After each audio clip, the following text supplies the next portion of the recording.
there is no better time to begin to have this conversation about the state of our education sector. We're talking about what premium, how much of premium they will be placing, or they've been placing already on education, including the Nigerians who were there at the UN, which means that there's no better time to begin to take a second look at the amount of value we place on education than now. I'm still expecting two of my guests, but in the meantime, I'm joined by Professor Julius Iyasele. He's a lecturer and the chairman of Academic Staff Union of Universities, University of Benin chapter. Thank you for coming on the program. We appreciate it. Great. Let's take a look at what education has been like in this country. I had the privilege in my third year in school to listen to distinguished Professor Eddie Aragbe talk about what university system was like in the 70s when he was an undergraduate. That's not the same story as it is today right now. At what point did we crack up the link? Well, I think you can't divorce politics from all of this. And then there is the rulership of this country. Maybe when you had a transfer from the khaki boys to the Agbada people, then many things went erratically in this country. That is just what may have happened along the line. And then from the time that many people started losing faith in this country, education also had taken a nosedive. That is just basically what I think has been the problem. When you look across Africa today, it's not exactly the same story, especially when you move up a bit to East Africa. You see countries like Rwanda, for example. You see Kenya. In fact, we know, we have it on good authorities. We know of instances where parents had to withdraw their children from schools in this country, particularly the public schools, public universities, that is. I mean, had to take them to schools in East Africa, some of them even within West Africa here. In fact, the reality we're dealing with today in that sector has a wide range of implications, including those that are economic in nature. Why are we lagging behind other countries within the same continent? It's the value you place on anything. Of course, if Ghana was not also doing well in West Africa, I would have said maybe the darker your skin, the worse it is to at least actually face reality. But I also have, apart from Ghana, I have recently Liberia, where George Weah now holds sway, when he came on board and I said, of course, that education will be free at all levels. Otherwise, I would have linked it to James Agri about the color of his skin. You know, but it's very, very unfortunate that, you know, what is paramount, the most important, is what is in the background here. Right. It's just like when apostles were traveling in a boat and then Jesus Christ was sleeping behind. That is it. Until they had to wake him up to calm the storm. You know, if until Nigerians come to an understanding that it is education or nothingness, because that is the fulcrum upon which every other thing runs. Whether it is security, is it morals, is it technological advancement? It is on education. But currently in the country, it is in the background. Before we came on, and I mentioned to you of the Scandinavian countries, the Nordics.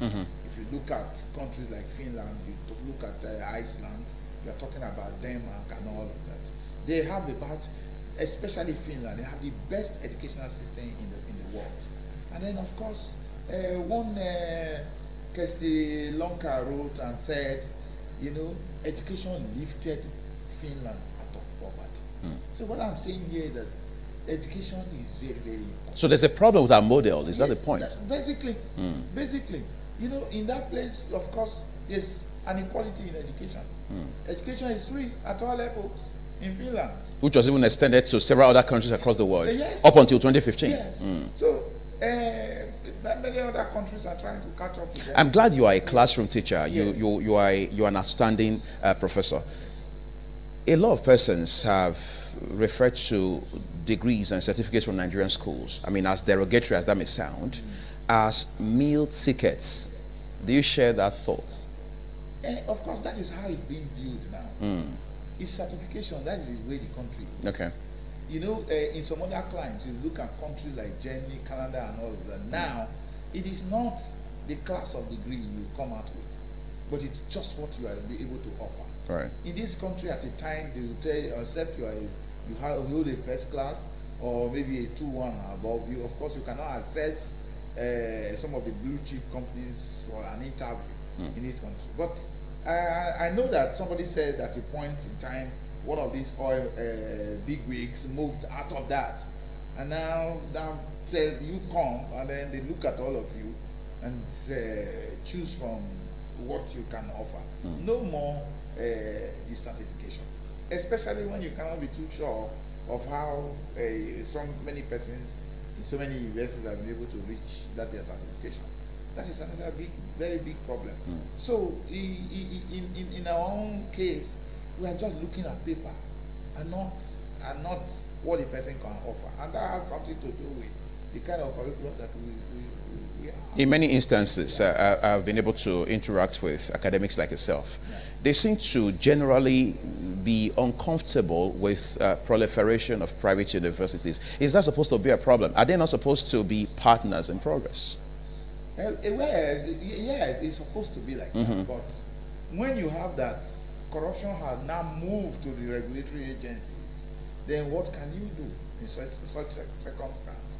For instance, the regulatory agencies are supposed to standardize what holds in both the public and then the private universities. You can, let me give you a scenario, for instance. You go to teach in a private university, for instance, and a student has not done well and all that, then you have failed the student. Of course, the proprietor will call, some of them will call on you and ask you, are you the one that is paying the school fees? If you fail the student out of the university, then how are you going to pay your school fees? Because obviously they are self-sustaining. Yes, now, because at the end of the day, you are mandated to just keep, and that is what is happening. In situations, I heard on one of the media, a polytechnic was advertising their program a few days ago. I was saying, once you score 100 and above, you come. There is no strike. It's 100 like, and above in JAM? In JAM, yes. Yeah, there is no strike. It is like you are now selling agidi on a plate. That's because just for them to be able to keep the university, their polytechnic open. And that's the kind of advert that was oozing out of a media house. You know, so what do you... A few days ago, the NUC came out and categorically said that Nigerian universities have not been ranked for about 14 years. That in fact, when the commission, that's the Nigerian National Universities Commission, that when the commission is ready to rank universities across this country, they would also make the process transparent and the standards will be clearly spelled out. I mean, that's one issue.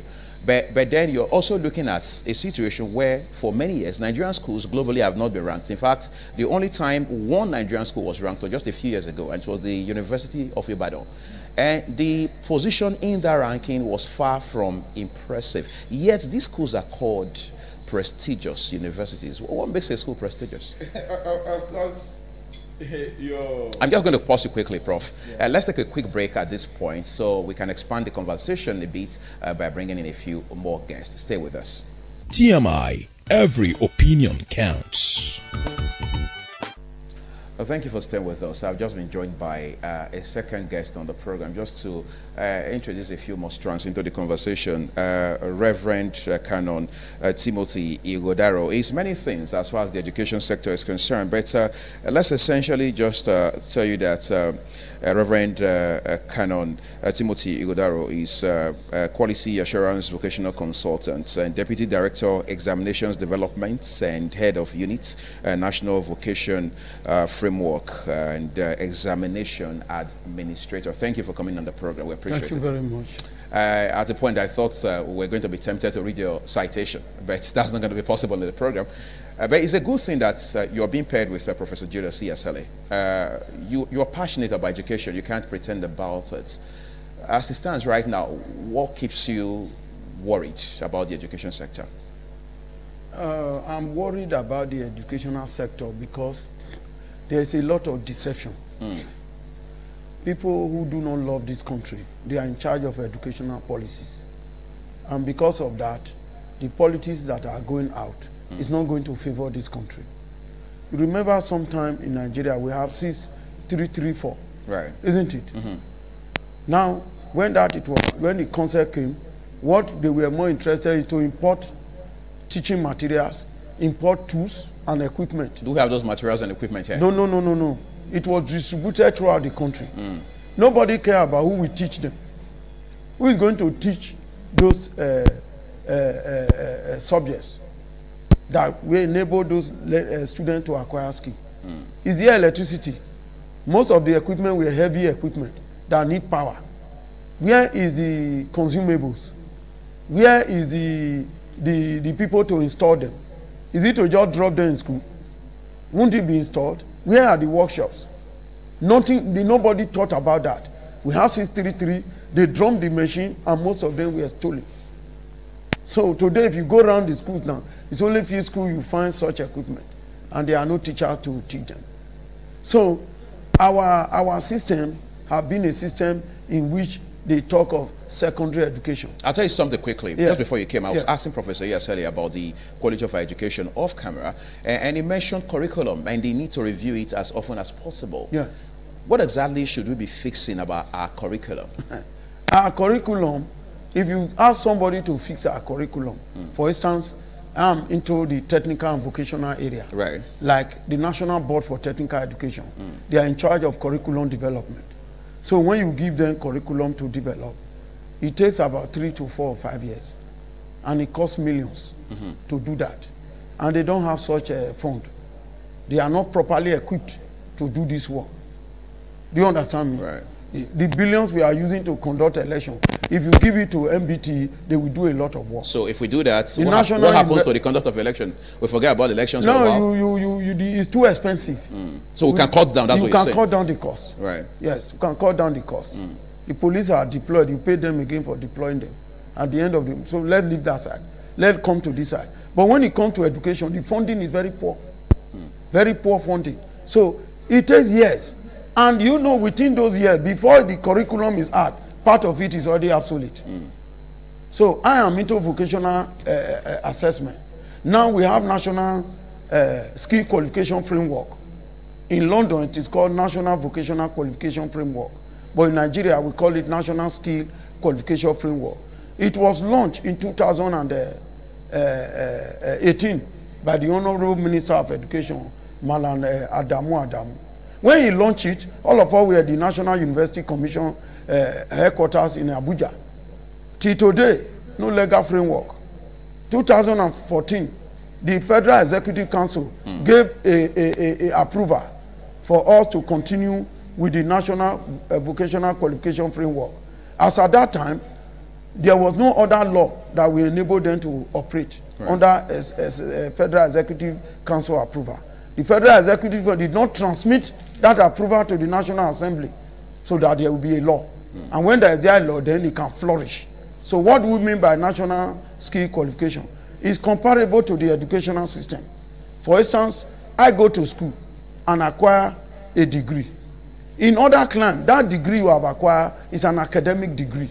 That does not make you to do the job you are trained for. So if I had a degree in, say, mechanical engineering, are you saying that doesn't make me qualified enough to No, you are not yet competent. You must undergo what we call competency training. Right. So the sector skill council, those in charge of mechanical engineering, they have a sector skill council. And they have developed what we call national occupation standard. That national occupation standard is assessment in a work environment. The assessment they did in school is what we call vocational skill assessment. How to acquire skill in the school laboratory, in the school workshops. That's what you did. We call those one vocational skill assessment. But when it comes to national occupation standard, it is done in a work environment. For instance, here now production is going on. Here you are assessed as a producer. You are producing a program. An occupationally competent assessor who is occupationally vast is to assess you. Right. And because the national occupation standard, you have to read it, you have to interpret it, you have to apply it. These three things are very vital. Where an assessor cannot read the national occupation standard, he cannot interpret it, he cannot apply it, then he cannot make any assessment. Let me ask you, Professor Yasele, why is it almost impossible to just pick up our curriculum for once, dust it off and ask very critical and dispassionate questions about it. Yes. The problem, you know, he mentions to a great extent the high level of insincerity in the country. We are not really ready. Those who are to get this job dispensed are not really interested in them. They are not even the ones, you know, like you mentioned now, if you look at your Minister of Education, what is his area of specialization? I mean, area of specialization and all that. You know, why put a round peg in a square hole? What makes him round and being put in a square hole? Yes, for you have to, it's professionalism. That is it. Somebody who is vast in education and all of that should be Minister of Education. Somebody who has passion for education should be Minister of Education. But how do we measure the man's passion? You cannot bring a journalist and you not say, okay, he's Minister of Education and he's going to do very well, modern. Otherwise, will you allow a physicist to carry out surgery on a patient? It is not right. These are the issues. These are what we are talking about. It's like calling me now to come and administer this your station here. To what extent do I know about the gadgets you have here, the communication? Just to allude to, like what he said, you know, there's the feed test that everybody is supposed to do. Anyway, to some extent, you know, the curriculum that we borrowed from our colonial masters, that is the Elizabethan, is still what is in force here. And you have seen countries have since advanced all over and over, changed, and we are still where we are. But even then, those things that were put in there that countries have advanced on are not even being implemented. For instance, you know, you are supposed to have an industrial attachment if you are training an industrial chemist, for instance. That's why a point comes in the course of his training that he needs to engage the industry, and lecturers are supposed to be sent from the department to go assess him hands-on on the job. Yes, in the factory. But now, there are no factory anymore.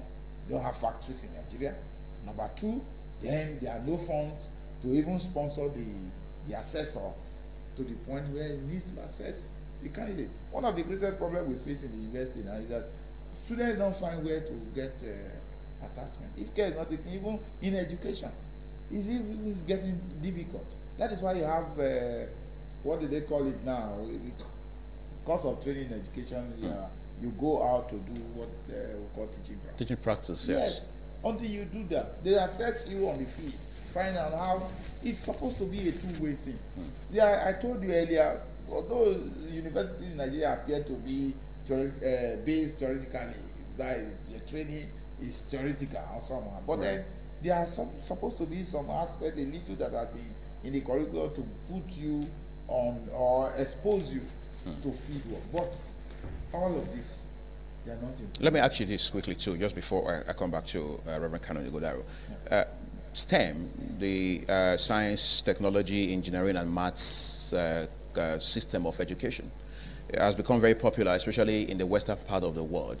They are now realizing more than ever before that you can use a combination of all of this to drive development across the world, depending on how much of value that country places or the government of that country places on education. In the video I'm going to be playing very soon, you will hear the Vice President, Professor Yemi Osinbajo, talk about not just STEM, but this time he's even talking about STEAM, science, technology, engineering, arts, and mathematics. How much of attention are we paying to all of this? Because obviously it will appear Nigeria is far behind when it comes to best practices in the education sector. Excuse me, have we started at all? Haven't we? How? But it's good in this country. Yes, you know, we talk about policies and all of that. Are they implementing any? Are they serious with? Is there any consciousness about what they are talking about, or that somebody has written something? Maybe a junior in the civil service has written something and say this is where we are supposed to be, and then you now want to, you know, use that to enhance your position politically. That people are making, you are achieving a lot as the government of the day and all that. It's just sincerity in what they are saying. Because have you seen anything done anywhere? Otherwise, why is it that almost all the unions or all in the educational sector are all at home? They strike. ASU is on strike. ASUP is on strike, and all the ASUS is on strike. So why can you not say that you have really started? How can you say you have started when UNESCO benchmark for budget allocation to education is 26, and then you are still 6 and 7 or every year, and this will be talking and talking about, and yet you are not changing them. But it's just to say, you know, when what we must understand here is that we're just groping in the dark. That is the honest truth. We are spending money in areas where on what education is supposed to take care of. Because I have said it before, once a country is educated, of course, the people will be happier, there will be peace, there will be technological advancement. This time you are talking about, the training in those countries now, teacher training there is science-based. That's the STEM issue. And that is what the country I mentioned, Finland and all that is what they are engaging. And then you bring about the quality in teaching. Okay, in Finland, they feed some children from far distances in school and all of that. It's in Nigeria, the feeding of children in school, is it real or political? I leave the question to every man to answer.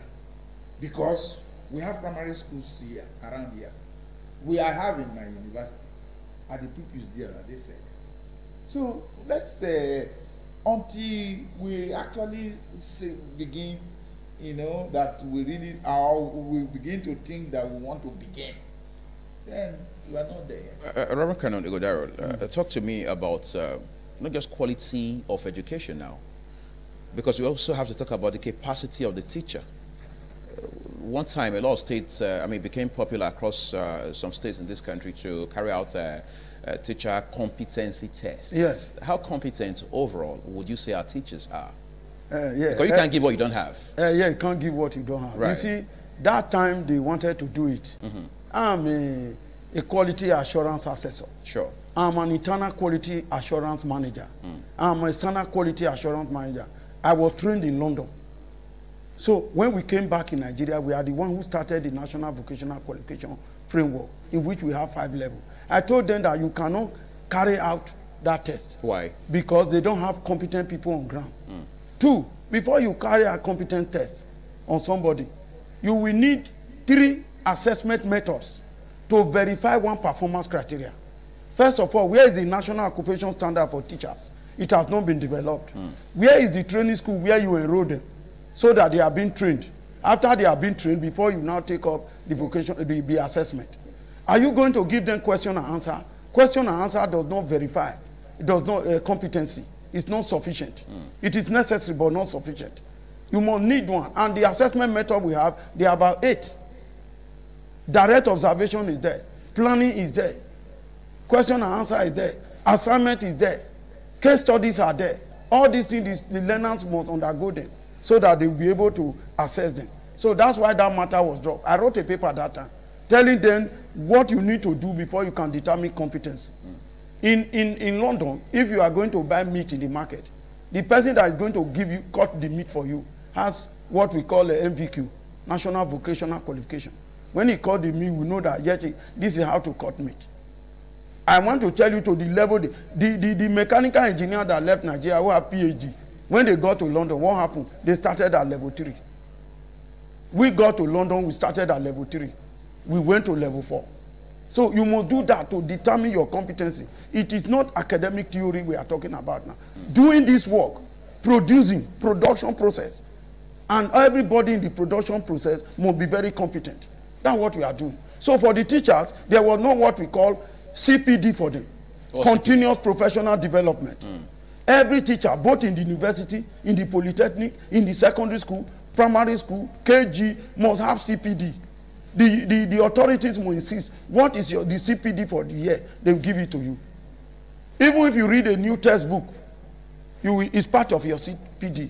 If you read a good magazine relating to your area, it's part of the CPD. If you go for a workshop, seminars. It's part of your CPD. So at the end of the year, they will not assess you. Have you been able to meet your CPD? That is continual professional development. No, you have not been able to meet it. Then they add it to that of next year. At the end of next year, 2 years, you are not able to meet it, you are out of the system until you are able to meet it before you will return. So therefore, every teacher is looking out for seminar, workshop. They will sponsor themselves. You don't need to wait for government. So that's what we are saying. So in Nigeria, it is not like that. Some teachers are using the note they used in 1980 to begin to teach today. It's not their fault. It's the system that encourages it. What model, because we made an allusion to model just a while ago, what model should we be using, I mean, going forward, fixing our education sector? Because the model we are told is wrong. Yes. Nigeria should develop her own model based on her experience. Whose place is it to do that? To do that. It's the government that will fund it. It's funding. Professor is here now. He reads every day. He knows new development in his area. If he doesn't even know, he knows where to go and find them. So for you to implement them, we need this, we need this. Is he going to sell his house to buy those things for the students? But when you ask to the head of department, we need this. He writes to the dean, we need this. The dean to the vice chancellor, we need this. And he's keeping view. What will he do? He will teach what he's able to teach and leave the rest. That's what we are in Nigeria. I told you that yesterday, NAPTEP organized a roundtable conference on skill assessment. We were there. And you will discover that that body will take students from a technical college to a private workshop for them to do practical. How can you take 20 students that are doing welding and fabrication, an examination of 3 hours? They have only one welding machine. They have a 1 generator of 2.5 kVA. So how many hours will it take for those learners to do the work? So there's no need, because you want to spend 3 days. So you have to take them to a private workshop and they pay. This is the commitment of that organization, of NAPTEP, to technical and vocational education. She's spending a lot in order to be able to have what we call quality. Quality is very vital in any educational system. Let me turn to Professor Yasalina. He just mentioned quality. Quality is the reason overall we hear that mixed parents withdraw their children from schools in this country abroad. And as I told you just before we got here, that has several implications, both economic and academic, of course. In fact, even for the job market, because a lot of these Nigerians who go abroad to school may not even come back here to settle and bring that expertise back home. That's the serious development we're dealing with, isn't it? Of course, there's what they call response to stimulus in biology. Yeah. When you see that death is staring at you at the face, you move from that point. That is what is happening. When they move.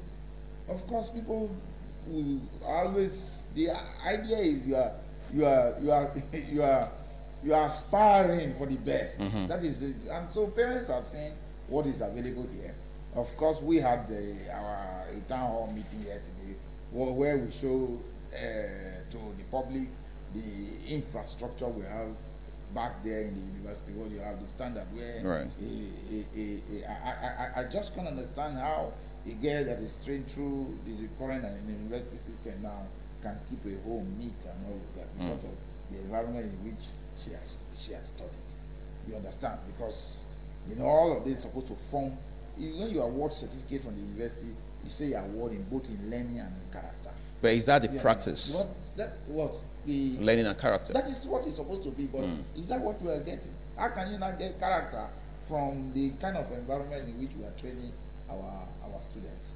Just to let you know, he mentioned something just now, that ordinary letter heading, my departmental letter heading, for me to write a referee report for a graduate from my department, I need to go for the copy myself, because it's not available.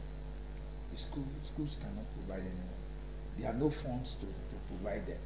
And we will be crying. We mentioned that. Can we blame that in part on the TSA? Because I've heard lecturers talk about TSA. If slowing down availability of funds. If there's nothing in that account, how do you, is it TSA? If there's nothing in the account, it starts from the budgetary provision. Yes, now, when the people who said 26% to education were not playing, and you are giving 6 or 7, then how are you going to get the quality? How are you going to be able to fulfill what the requirements? that you need to be able to completely train a graduate. It's not there now. So, but the problem is that why won't our people listen? Because if you train, if you have good education or good educational system, the system will be of lowest energy level, because there will be no crime will be reduced and all that. And then let me also add this, that we also need to look at certain other issues. Should religion take a vital position in place of the grooming of a child? That if you go across in some other areas of this country, you still see children carrying plates on the hand, still going around begging for food and all that. And they will tell you that those children are supposed to be in school. They are sent by one priest or whatever, and in the name of Amajiri. Is there a reflection of the fact that their parents cannot afford education? No, can't we cancel that kind of system? Why should we still have that kind of system in our country? Just because of what? Because of what? Belief and all that. Then, because I remember at a particular time in this country, we were fighting the children from the eastern part of this country who were all used for, hawkers and all that, trying to take all of them away from the streets and all. There should be a concerted effort, for us to at least train the leaders of tomorrow. That is my take. That is what was. Almost every time we see you here, it's as if we're coming here to talk about strikes again. But then again, we can't talk about the state of education in our country and not talk about strikes and the implications that they have for this all-important sector. As it stands right now, as we're still on strike, obviously, we understand that today makes it exactly 9 weeks. Yes, that's the long time. I mean, if you take 11 weeks, if you take 11, I mean, that's almost 3 months. If you take that amount of time away from an academic calendar, that's one semester. Exactly, so you've taken away almost one semester. At that point, what exactly are the issues we're looking at? Because a lot of persons will argue that the lecturers, or ASU as a body, is essentially pursuing the welfare of its members, which is not, itself not a bad thing. But is that all we need to fix the education sector in this country? Paramount in our request is the revitalization of the educational system. Okay, that's been on the table. Yes, which is what we are talking about here. In 2009, ASU went into an agreement with our government. Government came to the table, led by Gamaliel Onosode of blessed memory, and they signed that they will release 220 billion every year until we're able to get 1.3 trillion. After 6 years of that release, you now stop. At that point, you will now have revitalized the university system. Right. But since even now, this same strike, they are begging, what they are saying is that it's 20 billion they have to give. And that was a promise in 2017, before we called off the 2017 strike. Right. That they are going to release 20 billion in 2 tranches of September and October of 2017. But they cannot pay the 220 for that year because they had to make it a budget issue. 2018 has since passed. From 2017, we are back to 2018. We are in 2019. We are still saying. So, have you seen any? That is a major, one of the major points that we are looking at.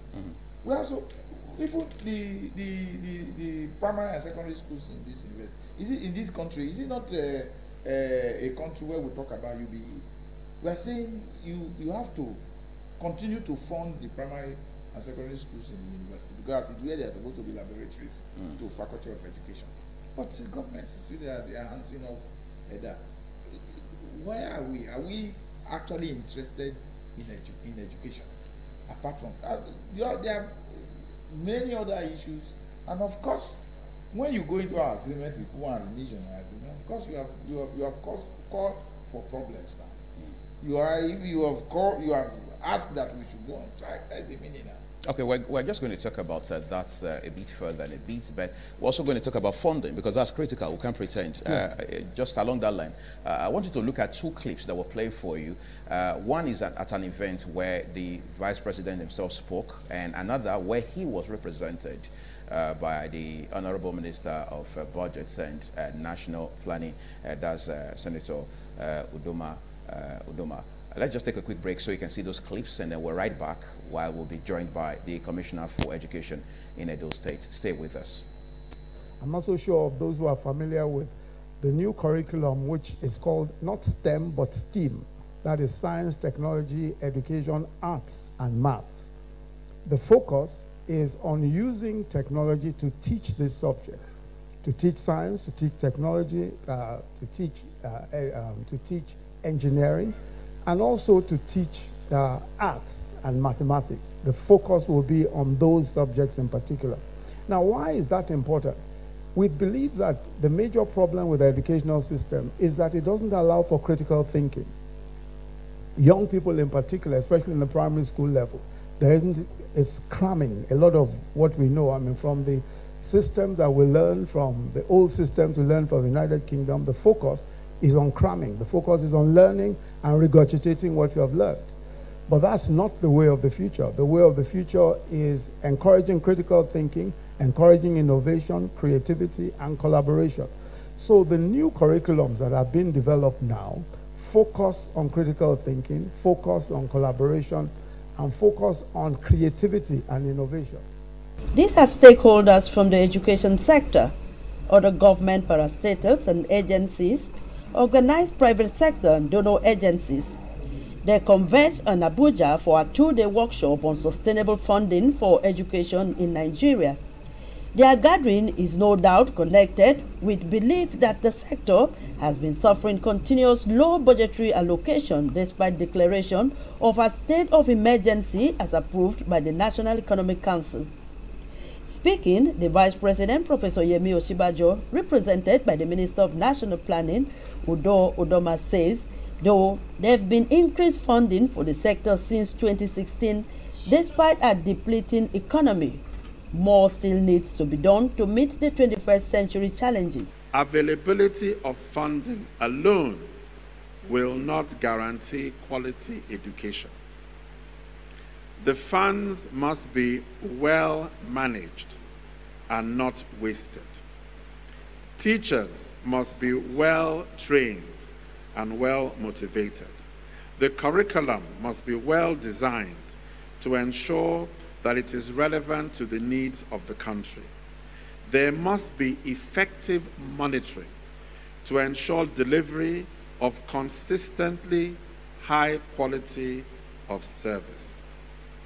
But it costs money to provide all these things. So whilst funding by itself does not guarantee quality education, without adequate funding, you cannot achieve quality education. While presenting the ministry's Education for Change, a ministerial strategic plan from 2018 to 2022, the Minister of Education, Adamu, reeled out the myriads of challenges bedeviling the sector. He was quick to point out that though the figures of the out-of-school children differs, Nigeria is still topping the list of countries with out-of-school children. There is no doubt that the education sector in Nigeria is grossly underfunded. That one needs no repetition. And there is no doubt that this underfunding has affected education in a very negative way. Since the major sources of funding are the federal and state government, they ought therefore to have provided the minimum required for funding, especially for capital development of our universities. But over the last 10 years, the education sector has on average received less than 8% of the national budget. That is the federal budget. I believe it is the same in some states or in most states. The World Bank representative Jaime Chanduvi, speaking on better education spending for improved human capital, lamented that Nigeria's population was growing at an alarming rate. The effort that many countries have to do, and Nigeria is not alone. There are many countries that face similar challenges as Nigeria. Sometimes we say it's an issue of efficiency of the resources that you're spending. And it's true. Just the fact that sometimes you have ghost teachers, as happens in Nigeria and in many low-income countries and middle-income countries. That was a big fight that I also had, right? That the payroll was not perfect and you were paying for teachers who didn't exist or existed in the past. So you can improve that, and that improving efficiency is very important. Other stakeholders, in their goodwill messages, promised to give needed support to move the sector forward. Thank you for staying with us. We've just been joined by the Honorable Commissioner for Education in Edo State, Barrister Emmanuel Agbale. Thank you for joining us this morning. Thank you. We do deeply appreciate it. I'm just going to give you the chance to speak up quickly because apparently you're the third guest to join us on the program. Last year, September, UBEC had reported that we had about 13.2 million out-of-school children across this country. And then in December, UNICEF said it was 10.5. Whatever the case may be, the figure is alarming. What's your take on that? Well, I think we should start from a note of appreciation for the Edo State government. Okay. Because from the statistics that was released, Edo State had the lowest figure of out-of-school children. And so is a plus for us. But the concerns and the challenges are still there. That we must now begin to look for more ingenious and strategic ways of reducing that number. And I think the only way to reduce that, one of the ways to reduce it is to make education, quality education accessible to the poorest of the poor. When we invest in our public schools, right, and we also enforce, because the laws are already there. The problem is that of enforcement. Under the UBEC law, the same UBEC law, which is domesticated under our SUBEB law, it is a crime for parents not to send their children of school age to school, because the same UBEC law makes it compulsory and free, that basic education must be compulsory and free. How do you actually enforce that principle of the law? I know we're already working on it. We have developed a policy position of very soon to engage education, what we call them education marshals. And their responsibility will be to arrest or apprehend children who ought to be in school, who are out of school. And the target is not the children, but their guardian and parents, and to find out why they are not in school when they should be in school, particularly children loitering during school hours. And so once that comes in place, we now begin to give teeth and bite to these existing laws that are there. And I'm sure it will also go a long way to reduce the incidence of out-of-school children. Incidentally, the term policy has been used there 3 times since we started this conversation. You're the person using it for the 3rd time now. Okay. Why do we also have policy somersaults in the education sector? Because apparently that has a very grave consequence. I think it has to do with successive regimes. It's not a problem. It's a national problem, which I think we must have a rethink on. We must begin to implement policies. For example, we have a national policy on education. It exists, and so it does. Yes, if you recall, each government comes with its own policy instead of implementing the existing policy. Before now, we had the 6-5-4 system, where primary school is 6 years, secondary education 5 years, and tertiary 4. Later, it changed to 6-3-3-4, which we now have, where you have primary school 6, junior secondary 3, senior secondary 3. Those are matters of policy, but we need to be consistent. Right. There are other issues. For example, those days, for you to be eligible to write primary 6 exams, you must have been educated up to primary 6.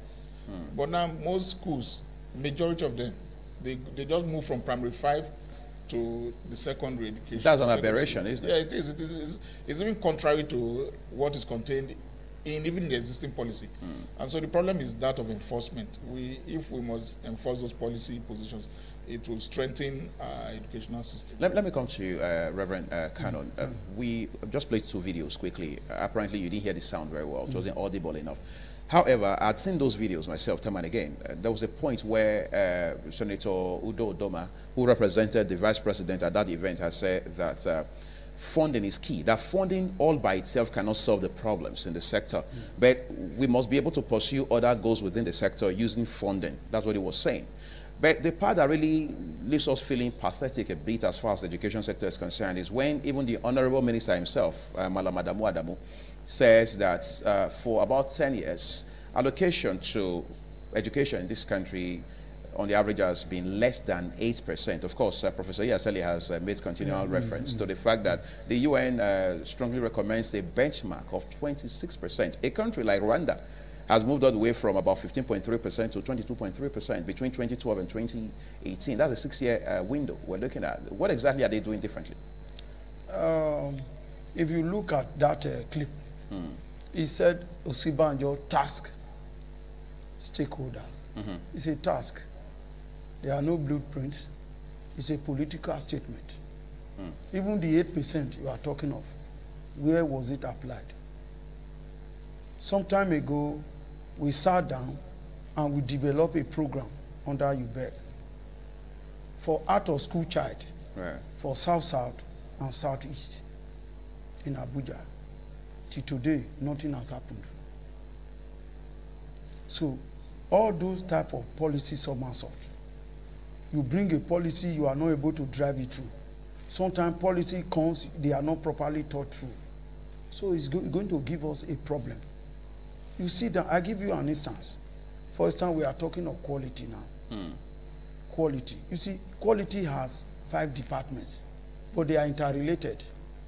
And at the end, it will have what we call excellence, exception, fit for purpose, transformative, value for money. So when these are combined together, you have qualities based on existing rules and regulation and legislation. They are being pursued like that. The kind of education that will be coming, the kind of the product of education that will be coming out, you will get value for money. They are transforming the system, and then they are fit for purpose. An engineer come and fit for purpose. How can it be, for instance, a professor in the university or in the polytechnic or in the technical college devise a practical system and give it out to students to perform? He assesses them based on the checklist, and then they are promoted to the next level. At the end, all the public examination gather them together, they develop their final year practical, they are assessed, and then they are promoted, they are issued certificate. The society where they are going to function does not take part in the assessment. That assessment is wrong. In other climes, there is what we call a new assessment methodology, in which the professor that will teach them in class, we have what we call vocational skill assessment. But the work competency is done in a work environment. If you are a civil engineer, you go to where work is being done, construction is taking place. Practical work. Yeah, that is where you will be assessed. And it is not the professor who taught you is going to assess you. He will develop, he will go to that factory first and find out what is the work they are doing. He will go back, develop the assessment methodology, the checklist and order, give it to the site engineer to do that for him. So the site engineer is taking part in the assessment, the university is taking part in the assessment, and at the end you have quality. That learner, when he comes out, is going to function in a work environment. Because that's where he was brought up. Professor Iyaseli, so I'm just going to bump in on you, okay, Reverend Kano. Let me come to you quickly. Just this week now, some stakeholders in the education sector are seriously clamoring for education loan. That could be some panacea to the problems, many problems that we're dealing with in the sector. Did you see any lights at the end of the tunnel? Education loan to who? In fact, these matters like this are very weighty on the spirit. Just to remind Nigerians that both God and man is assessing us when we do anything. Because what I see here is intention to succeed that is the problem. Is intention to deliver the best to the public that is the problem. the first thing is anybody takes up any responsibility is how to help himself, him or herself. That is where the problem is. And then, of course, because poverty is left, right, and center, so many pressures from different areas, and then people easily will cave in. Let me tell you, the education loan thing has been tried before. From 1992 to in the university to 2000, government had to quash that in 2002 when it was discovered that the loans were made for didn't get to them. And that is why ASU came up, for instance, and said, when Babalakin brought the idea that every Nigerian child will be given 1 million naira in the university per session, then 700,000 will go to the institution, whereas 300,000 will be given to the child for upkeep, the upkeep and all that. And we now said, no. Indirectly, what you people want to bring to bear is that the fears that we have always had, that you now want the cost of education in the public school to be the same with that in the private school, because the loan was going to remain for everybody. There's no distinction. So at the end of the day, how do you now, when you were but again, that shifts funding away from government, doesn't it? That is where we are now. And it's going to be loan, and then at the end of the age in that school, you are expected to pay the loan back with a 5% interest. And that, of course, is when you are engaged in the working environment. Where are the places where a graduate from Nigerian University is now going to work to be able to pay that loan back? So you become a perpetual debtor all through life. So these are what we are saying. So there are fundamental issues we have not addressed. No, yes. That is the basic truth. Until all of that is addressed. If, for instance, a child in school is okay, even why? Because in the past, when I came into the university, companies were coming to advertise on our notice boards for appointment, job placement, and all that. So, but that is non-existent. But that was back in the day. Yes, because today, I can count for you, in this state alone, how many industries have died? If you start from from a donut, you have Okpela Cement died. You come down, Bennett Pharmaceutical, you have Bende Breweries, you have Integrated Rubber, you have Edo Line, you have Michelin Plantation, Flour Mill Atewu is still moribund. Dunlop is dead. Then the new ones they were established one time, fruit industry and cassava processing and all of that. They have all died. In this state, in this place alone, there are many more. Odia Rubber, EIE Rubber, and so many. A country saying that those companies were going down would have come to their aid. So what is the problem? We can render you help here to keep this running, because these are places where our citizens are supposed to work in. But go check. Is how that those places are now warehouses, or they are now being used as church buildings? So this is where we are.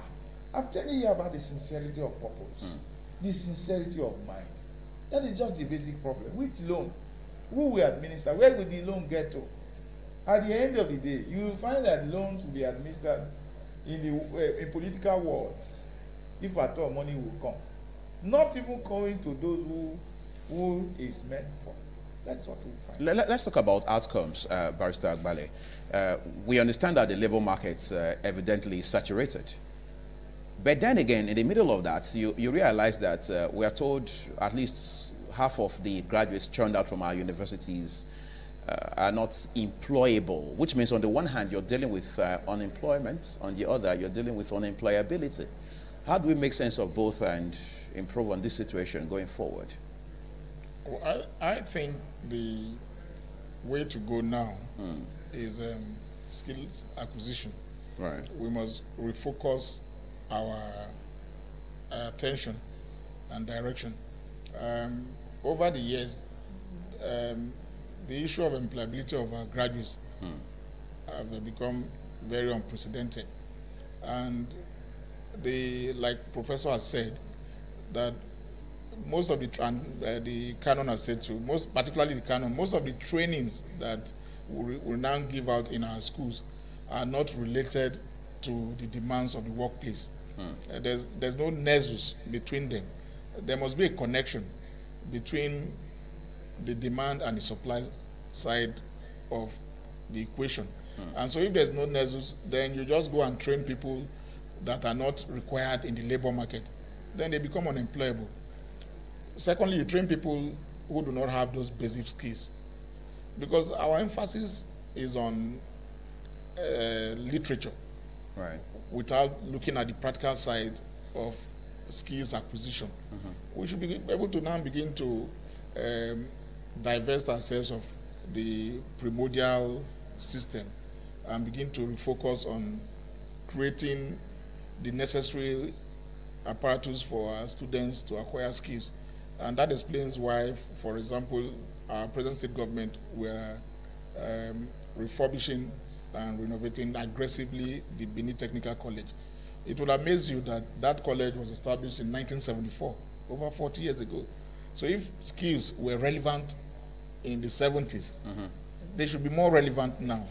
And so we must go back to those bases and reestablish them and begin to create a direct link between the products of our schools and the demands of labor. And that is why the arrangement now is to even cite industries close to the technical colleges so that the students can have practical experience. It's not enough to sit in the classroom and get the academic experience without combining it with the practical output. And I believe that is, if we redirect our energies towards this, it will help a long way. And we must also now encourage private sector participation. Right. Yes, because if private sector is also involved, because they are the end users of these products. They are going to be the end users. Government cannot provide employment for everybody. That is a very clear fact. And so we must encourage growth of businesses, growth of industries. Prof. Yasle was mentioning the moribund and dead enterprise of the past. You discover that there's a thin line that runs through them, that most of them were established by government. And government has no business establishing a business because it will be killed by bureaucracies and all manner of... So what's the place of government? Government should create the enabling environment, provide power, provide roads and security, so that the businessmen can come and invest. And when a businessman, you talk about Dole Line. The Dole Line was government owned and is dead, but we still have private companies that are thriving in the same environment, in the same market. So it's because government property is nobody's property, and everybody goes there to feast. And so, but if he's a private man, he determines what goes into his business and monitors and tracks every activity that is going on there. And so once this enabling environment is created, that's what this present government is doing with the industrial park that is being put together to allow, and the park is put close to the source of alternative power, the Azura power plant that is being put together. It would help a great deal. And so that is the area we are looking at. That I'm just going to allow you to catch your breath a little, Commissioner. But let me talk to you. No, let me. Yeah, I'm going to make you allow you react to that. But let's just take 2 minutes each as we wrap up now. Let's talk about technical education. We've talked about funding time and again. You can't have this come through if government is not. I mean, if there's no sincerity or purpose on the one hand, then on the other, if you don't have substantial, consistent funding for it, it's one thing for you to have that initial funding to to get it off the ground, but having to allow it to run over time, making supply of funds very consistent. It's another challenge we'll have to grapple with, isn't it? Yeah, funding is vital. For technical education.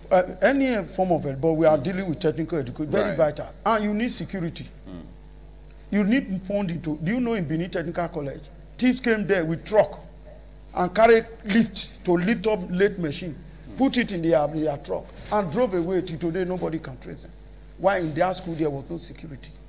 How could I have robbers coming with trucks and yet you can't trace them because there was no security? But I remember sometime in 1985, they supplied chemicals, laboratory equipment for the secondary school. All of us were going there to pick for our schools. We see men armed with double barrel in that school. They were moving around. Where are they today? Nothing is happening. I'm not talking of Nigerian police. I have their own problem. I'm talking of internal security. Why should somebody bring a trailer to carry late machine that is bolted to the ground? They were there for about 6 hours and left. Nothing happened. So you see that you need security. We need funding for it. Now, this equipment we are using, there's the one we call you can refurbish to bring them up to new method. But if you are going to buy in the market, you are not buying the one for expert. You are going to buy the one for learners. And the one for learners are more expensive because it absorbs shock, can take in shock when the student make mistake. Do you understand me? So those type of machines are very expensive. You need funding to do that. Then the teachers that are going to teach them, they need continuous training and retraining. You don't train them when you take them to one room and teach them in one place and say they are go train. No, we mean sincere training. The teachers in the technical colleges, they have various areas of specialization. So many areas. So in order for you to be able to put them in the correct perspective, they need training. You need funding for that. And that training may not even be in Nigeria. It can even be abroad because technology can be stolen. Through espionage, you can steal technology and come and develop it in your country. You can buy a vehicle and break it down and see the parts that you can manufacture in your country so that you begin to supply that parts to the market instead of bringing that part from abroad. This is how you start gradually. All these things require funding. Then we require power. Our power is not stable. So if we are carrying on an experiment now in the technical college that require power, and then there's power or such, what do? We have to wait until when power comes again. No, there must be an independent and reliable power supply within the school premises so that whatever we are doing is guaranteed we are doing it. Because in vocational assessment is smart. In 2012, they say it's smart. What do we mean by smart? It means it's specific, measurable, attainable. Do you understand me? Then time bound. But as of today, it's not smarter. We are no more in the level of smart. We are now in the level of smarter. So it has evolved. It has evolved. So it's now being evaluated and it's now being reviewed. So it is time bound and it is achievable. That is that smart there. It's achievable. So when you set out to carry out an experiment or try it is time bound and it's achievable. Let me just allow you catch your breath quickly too. Professor Yesele, you're going to react to what the commissioner said. In 1 minute, sir. I picked is the issue of government has no business in business. But even economists believe that. Yeah, economists. I've spoken with a couple of economists who believe that as well. But it's just to draw our attention, remind us that the same Edo transport started from Bende line, Midwest line, and it succeeded in this state. That you see, if you say government have nothing to do in business, then of course you are moving to absolute capitalism. You know, I mentioned before that we don't have ideology as a country. You know, we don't know which one we are running now. Occasionally you see those from the leftist, at times it's welfareist, at another time you see absolute capitalism and all that. But just to say that it is government that is supposed to, government institutions are supposed to provide a basic standard for others to run. And so by the time you say that government will not do business, government have no business funding education, then what is the government now doing? What is this? This is some of basic social responsibility. Sorry, sir. I didn't say government has no business funding education. No, but the point, but the point I mean is government should create an environment, provide the regulations to regulate the business activity so that there will be uniformity and all that. I agree with standards. What was going on in this state now, where he took the governor, honorable, took his SNS, took bulldozers to yes. area and bulldozed and all that and encouraged. That is getting into business itself. But however, I get worried also when, for instance, specific institutions like Igworiahi, it has been now gone moribund. For instance, that is, I thought that is supposed to provide farming ability, training, and all that for our citizens. Right. Well, let me just give a point of information, sir. It's not gone moribund. Okay. Where the government is restructuring. That's cool. Yeah, that's cool. Colleges of Education and College of Agriculture. Okay. Now we want the schools to be professionally specific in their programs. Now we're going to have, instead of having multiple colleges of agriculture like we have in Agbenibode, Igboraki, we're now going to have an Edo College of Agriculture with the main campus at Igboraki. Okay. Then there'll be a campus at Agbenibode that will be focused on oceanography, fishery, because of the environment, what is in the environment. Then there'll be one on forestry in the Edo Central, Aturomi. And so that is the program. All has been concluded. Even the law has been sent to the state. Incidentally, gentlemen, I'm afraid time won't allow us to stretch this conversation beyond this point. But I think we've done excellently well with this discussion on the state of education in Nigeria. I've been talking with Professor Iyasale, Professor Julius Iyasale. He's the chairman of ASU at University of Benin. Thank you for coming to the program. We appreciate that. Of course, I've been talking with Reverend Canon Timothy Igoraro. He's a Quality Assurance Vocational Consultant, Deputy Director, Examinations Development, and Head of Units, National Vocational Qualification Framework, and Examination Administrator. I've also been talking with the Honorable Commissioner for Education in those states, Barrister Emmanuel Agbale. Gentlemen, we appreciate your time on the program this morning. Thank you very much. Thank you so much. Enjoy the rest of your day. Thank you.